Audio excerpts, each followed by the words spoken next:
como me han presentado, mi nombre es Ferran Martí y yo soy instructor del curso de PM Ready en PUE, además de otras formaciones. Pero sobre esta formación, pues bueno, supongo que es conocido, ¿no? Que dentro de lo que es PMI, una de las certificaciones más conocidas y por las que mucha gente a lo mejor se interesa inicialmente es el PMP, que es un curso bastante más complicado en cuanto a contenidos, extensión, etcétera, ¿no? Y lo que representa prepararse para el examen. Y por tanto, una de las primeras cosas que hacemos en el curso, yo al menos, es centrar un poco las expectativas y explicar con precisión un poco qué pretende esta formación PM Ready, ¿no?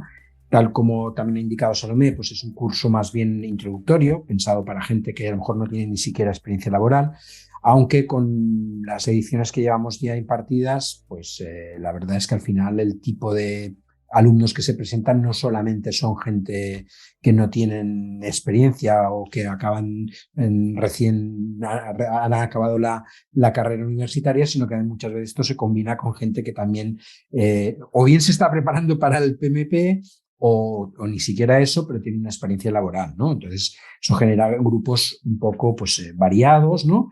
Y a partir de lo que os voy a explicar ahora, porque nosotros lo que hacemos es proponer también un enfoque práctico de este curso, pues justamente según cómo lo miremos, la diferente procedencia de los alumnos también enriquece el curso, porque de alguna manera favorece, a través de las prácticas que os voy a explicar, pues el compartir, ¿no?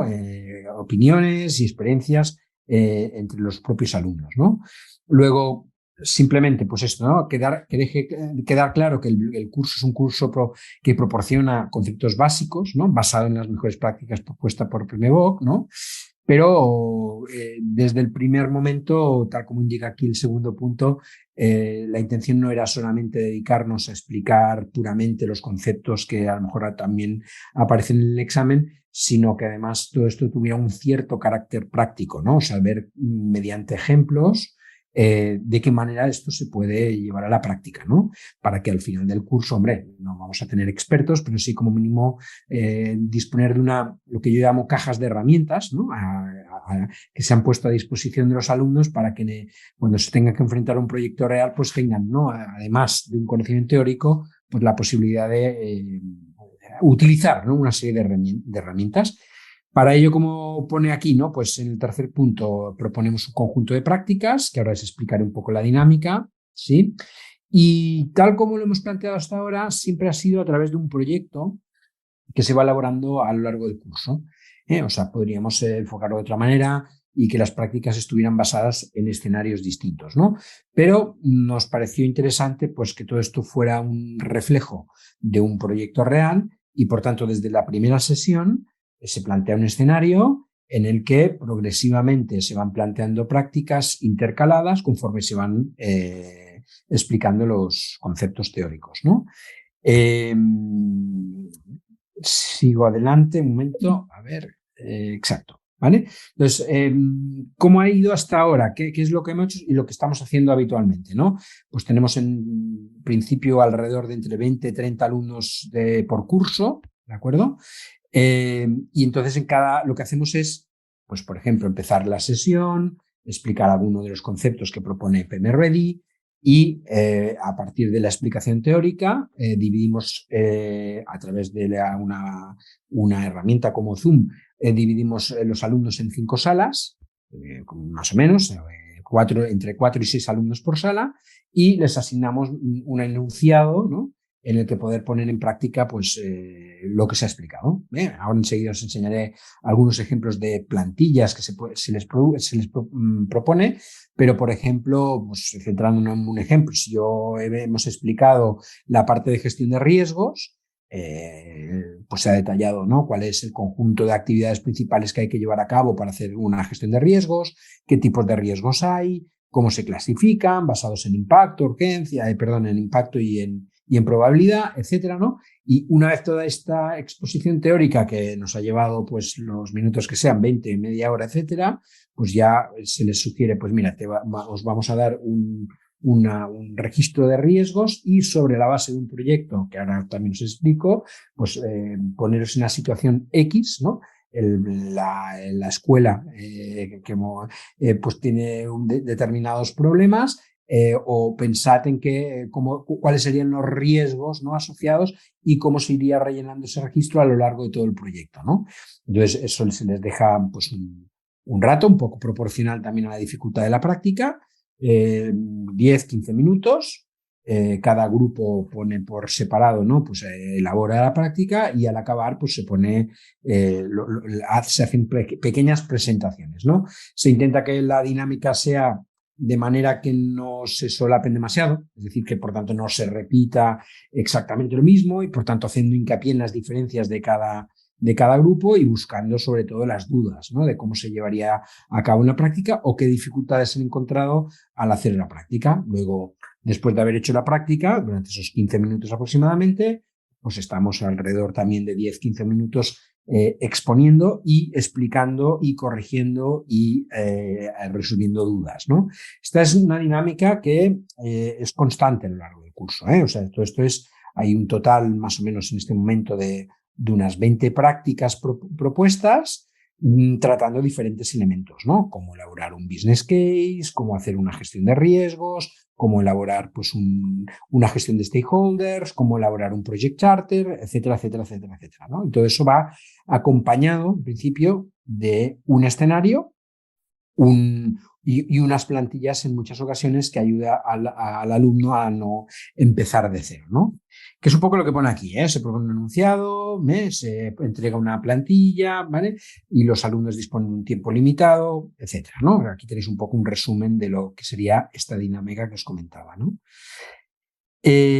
Una cosa que no he explicado y que quizás valdría la pena antes de empezar con esta muestra de plantillas es que, bueno, por supuesto se puede pensar en otro caso, ¿no? Pero lo que hacemos es plantear un proyecto en una escuela, por eso antes lo he citado, ¿no? Una escuela que se está planteando pues mejorar, ¿no? Pues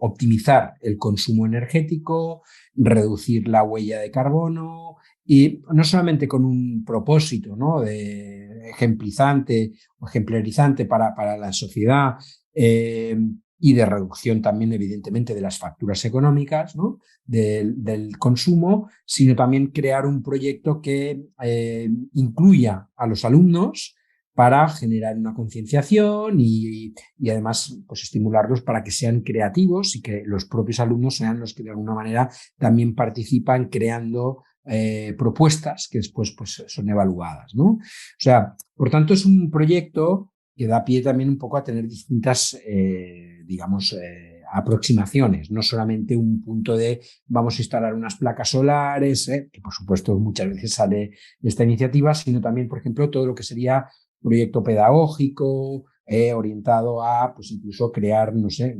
contenidos o favorecer que los alumnos, ¿no?, se sientan estimulados a participar y crear pues una escuela mucho más sostenible, ¿no? Este sería un poco el marco así definido a muy alto nivel, ¿no? Entonces, la secuencia de acciones que se llevan a cabo a lo largo del curso, bueno, pues siguen un poco la pauta de lo que sería la gestión de un proyecto, iniciación, planificación, ejecución, monitorización y cierre, y conforme vayamos pasando por esas distintas fases, ¿no? Pues entonces lo que se va haciendo es proponer actividades, ¿no? Pues en la fase inicio, pues oye, antes de que el proyecto arranque, pues deberíamos justificar que este proyecto vale la pena, ¿no? Para ello vamos a crear un business case que permita, pues, presentar números que muestran que los beneficios que vamos a obtener frente a los costes de inversión que va a suponer, pues merece la pena, ¿no? Le suministramos una plantilla business case, hemos explicado durante un rato de qué va un business case, qué contenidos debería tener, etcétera, etcétera, y a partir de ahí pues les proponemos a los alumnos que ellos mismos elaboren, basado en el caso concreto, un business case. Hombre, elaborar un business case en 10 minutos 15 da para poco, ¿no? Con lo cual, bueno, pues ya las expectativas de alguna manera las acotamos correctamente para que no, se exceden demasiado, ¿no? Se trata más de un ejercicio para entender exactamente cuáles son las herramientas citadas, más que buscar la excelencia en el redactado, ¿no? Dado que es un curso introductorio, interesa que los alumnos vean sobre todo cuál es el objetivo de toda esta documentación y de todo el conjunto de pasos que se realizan en la gestión de un proyecto.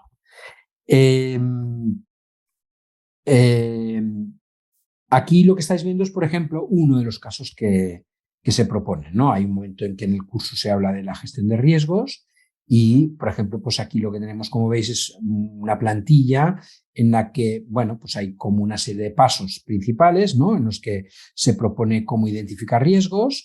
Eso significa que previamente, por tanto, ha habido una explicación, identificación. En este caso, por ejemplo, citamos el modelo PESEL, pero bueno, podría haber muchos otros modelos, ¿no? De cómo clasificar o categorizar los riesgos, ¿no?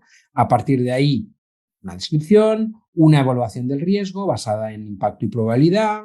Esto significa, por supuesto, también se les ha explicado previamente a los alumnos, pues en qué consisten estos dos conceptos, cómo se calculan, cómo se combinan y cómo a partir de ellos se puede poner un nivel de riesgo, qué respuesta habría, y después de aplicar la respuesta adecuada para cada riesgo, pues un nuevo cálculo para ver cuál es el nivel residual de riesgo tras la implantación de la acción que se haya propuesto aquí, ¿no? Inicialmente este documento va vacío. Yo a lo mejor puedo haber puesto como ejemplo, ¿no?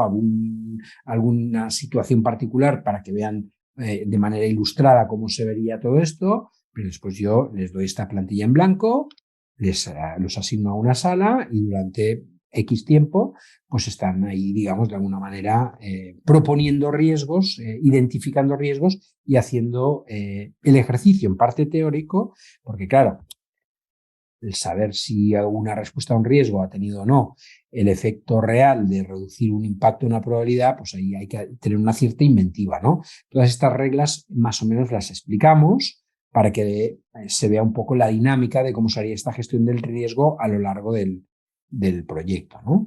De una manera similar, yo os voy a mostrar aquí algunas de las prácticas que se sugieren, ¿no? Otra es, por ejemplo, en el ámbito del stakeholder management, aquí propiamente esto no es una práctica, sino más bien o sea, no es la plantilla que pasamos, pero sí es una información suministrada para que los alumnos sepan, ¿no? O puedan ver cómo hacer una clasificación de los stakeholders, ¿no? Pues evidentemente hemos explicado qué es un stakeholder, quiénes pueden ser stakeholders y un apartado que creemos que es importante, que es en un proyecto poder determinar quién juega un papel más importante y quién menos, ¿no? Sobre todo de cara a ver cómo todo esto tiene después un efecto sobre la comunicación, ¿no? Está claro que un stakeholder que sea un key player, alguien muy importante, pues seguramente tendremos que a lo largo del proyecto reunirnos mucho más a menudo con él, ¿no? O con ella, ¿no? Entonces, bueno, pues explicamos cómo se construye a través de, por ejemplo, una matriz Power Interest o Power Impact, esta clasificación de los stakeholders. Aquí, por ejemplo, veis como complemento el uso de otra plantilla que sería una especie de carta de compromiso, ¿no? Entendido como qué grado de aceptación del proyecto tiene cada uno de los stakeholders en particular. Y todo esto, pues volvemos a lo mismo. Planteamos un escenario en el que, dentro del marco del proyecto de la escuela, hay que identificar stakeholders y además a lo mejor hay que calcular o mediante algún tipo de técnica evaluar cuál es el posicionamiento de los stakeholders frente a la iniciativa de poner en marcha ese proyecto de reducción o mejora de la eficacia energética, ¿no? A partir de ahí, pues eso, se discute, se evalúa, se pone en cuestión si la valoración de los stakeholders que a lo mejor hace un equipo y otro coinciden o no. Por tanto, también generamos un cierto debate para discutir entre las salas, ¿no? Lo interesante, como veis, bueno, al menos me parece que lo es que aparte de que podamos explicar qué es el stakeholder management o qué es un communication plan y todas estas cosas, pues mediante una práctica concreta ven, ¿no?, cómo clasificar estos stakeholders y cómo de ahí deducir pues, acciones concretas que en la vida real deberíamos llevar a cabo para gestionar un proyecto, ¿no? Otro ejemplo, si queréis, bueno, aquí hablamos del Project Charter. Aquí hay un extracto, ¿no?, de lo que podría ser, ¿no?, de una plantilla también que les damos con una serie de campos con explicaciones de lo que es en cada uno, ¿no? Pues incluso ya veis que aquí hay un ejemplo basado propiamente en la escuela, ¿no? Hay un resumen ejecutivo, ¿no? El cambio climático, no os lo voy a leer, pero vamos, les explicamos la importancia que tiene, ¿no? Pues elaborar un documento en el que quede resumido y dirigido a quien tenga que tomar decisiones sobre si aprueba o no el proyecto, pues un pequeño resumen que en poco tiempo les permita tener una visión global del proyecto sin que tengan que ir a los detalles, ¿no? Necesidad, objetivos, descripción del proyecto, etcétera, etcétera, etcétera, ¿no? Este no es todo el documento, aquí están extraídas secciones de ese Project Charter, pero lo mismo, o sea, si uno de los objetivos del curso del PME Ready es que el alumno sepa qué es un Project Charter y para qué sirve y en qué momento se crea y quién lo crea y con qué contenidos, pues qué mejor manera que hacerles una práctica donde, enfocado en el proyecto en cuestión, pues les indiquemos, ¿no?, de alguna manera cómo hacerlo, ¿no? Y ellos elaboran, ¿no? En muchas ocasiones tratamos de ofrecerles al mismo tiempo una solución un poco ideal, ¿no? Cada uno ha presentado, hay grupos que se esmeran un poco más que otros, ¿no? Que acaban generando soluciones más incluso originales y de todo ese trabajo, pues muchas veces también hacemos un extracto y acabamos presentando una plantilla ejemplo para que los alumnos lo tengan un poco también como una referencia, ¿no? Más ejemplos, en algún momento también hablamos, perdón, del DAFO, ¿no? Y por tanto, pues de una técnica más estratégica para poder, pues eso, ¿no?, determinar en un análisis del negocio a ver qué podría o qué iniciativas son las que deberían a lo mejor ejecutarse o llevarse a cabo para reducir debilidades, etcétera, etcétera, ¿no? Con lo cual significa que, por tanto, les hemos explicado nuevamente cómo elaborar un DAFO. En este caso nosotros lo complementamos con un CAIM. Hay, como veis, si fuéramos estrictos, cosas que no aparecen directamente en el manual de PMRI, pero que en algunas ocasiones lo que hacemos es complementar, especialmente prácticas, para decir, bueno, pues esto llevado a la práctica, ¿cómo se haría, no? Y qué típicas herramientas existen. Entonces, hemos hecho una selección, ¿no?, de aquellas que nos parecen más relevantes. Seguro que hay 25.000 más que se podrían utilizar, pero intentamos pues, utilizar algunas de las más comunes para que los alumnos sepan cómo aplicarlo en un caso concreto, ¿no? Otro ejemplo más, en este caso, pues cuando hablamos del change management, la posibilidad de utilizar una plantilla de cómo se haría una petición formal de cambio, ¿no?, donde aparecen, pues, por ejemplo, aquí, ¿no?, los datos de quién lo está solicitando, una descripción del cambio que se pide. Esto significa que, por tanto, antes, evidentemente, de hacer la entrega de esta plantilla, hemos explicado qué entendemos por cambios, qué tipologías hay, por qué es tan importante gestionar los cambios en un proyecto, por qué es importante hacerlo a través de una plantilla y no dejar que los cambios vayan ahí apareciendo así a la tuntún, ¿no? Con lo cual, pues bueno, después, en general también yo suelo transmitir el mensaje de que la formalidad de este ejemplo o de otros, ¿no?, pues uno también tiene que tener la habilidad para ver exactamente en cada proyecto hasta qué punto hay que llegar, ¿no? No es lo mismo un proyecto en el que el equipo son 3 personas o que un proyecto en el que el equipo son 50 personas, ¿no? Por tanto, también tratando de, dentro de una serie de plantillas entregadas, proporcionar la idea de la customización, ¿no?, de la adaptación de según qué plantillas a realidades concretas que a lo mejor son mucho más simples, ¿no? Creo que el tipo de plantillas que ofrecemos en general están bastante equilibradas en cuanto a que no requieren muchísimo esfuerzo completarlas, entenderlas, sobre todo teniendo en cuenta la limitación de la manera como enfocamos el curso. Si las plantillas, si las prácticas, perdón, son de unos 15 minutos, ¿no?, alrededor de, pues no podemos entregar según qué tipo de documentación que requeriría horas o días completarla, ¿no? O sea, hacemos un extracto escogido de aquello que nos permite recalcar los conceptos más importantes del curso, ¿no? Eh, bueno, otra más, ¿no? En este caso, un elemento parecido, supongo, no sé si conocéis al diagrama de Ishikawa, o Fishbone, en donde, por tanto, explicamos en qué consiste un problema, ¿eh? En este caso, consistente en un problema del que no conocemos la causa y a lo mejor estamos en medio de un proyecto y no sabemos exactamente lo que pasa, ¿no? Por ejemplo, el caso de las escuelas, normalmente lo que se sugiere es, mira, se ha hecho una sustitución de luces para que sean sustituidas por LEDs más eficientes, pero desde que se ha hecho, pues de vez en cuando de manera aleatoria se produce un apagón de una serie de plantas de la escuela, ¿no? Pero no tenemos ni idea de por qué, ¿no? Y entonces a partir de este escenario que planteo o similares, y con la ayuda de haber explicado en qué consiste un diagrama de Ishikawa y cómo se podría llevar a cabo en la vida real, pues les proponemos que ellos mismos creen mínimamente un Ishikawa y para incluso cada causa que se les ocurra que pueda ser la explicación, pues también sugerir, por ejemplo, alguna pequeña prueba que permita comprobar si la causa es o no es la que ellos están sugiriendo, por ejemplo, ¿no? Yo no sé cómo voy de tiempo, ¿eh? No sé si he ido muy rápido o no, pero en principio... No, tranquilo, Ferran. Si quieres aportar algo más, tienes unos minutos. Si ya lo tienes todo, ningún problema. Seguimos con lo restante de la presentación. Yo un poco por cerrar, ¿no? Simplemente, pues eso, comentar que aquí había una pequeña muestra de 4 o 5 prácticas. Ya os digo que en el curso que tenemos montado actualmente hay intercaladas 20 prácticas. Intentamos que en cada sesión los alumnos hagan como mínimo una. A ver, hay días que a lo mejor llegan a hacer hasta 2. Y además yo creo, sobre todo por el formato de horarios en el que presentamos estos cursos, que muchas veces es en horarios extralaborales, pues intentamos que la dinámica del curso sea lo más participativa posible, ¿no?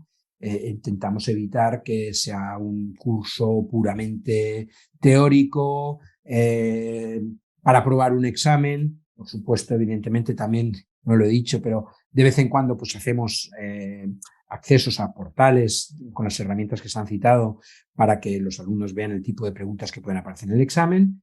Pero todo esto, al final, lo que pretende en definitiva es un doble objetivo. Uno, que la dinámica del curso sea un poco más atractiva y no tan tediosa. Y dos, pues que al mismo tiempo el hecho de que pongan en práctica todos estos conceptos con herramientas reales basadas en cosas que existen en el mercado, les dé, sobre todo a la gente que no tiene ninguna experiencia, pues una caja de herramientas que llamo yo, para que después en el día a día pues puedan en escenarios reales aplicarlas, ¿no? Y este es un poco la estructura del curso, ¿no?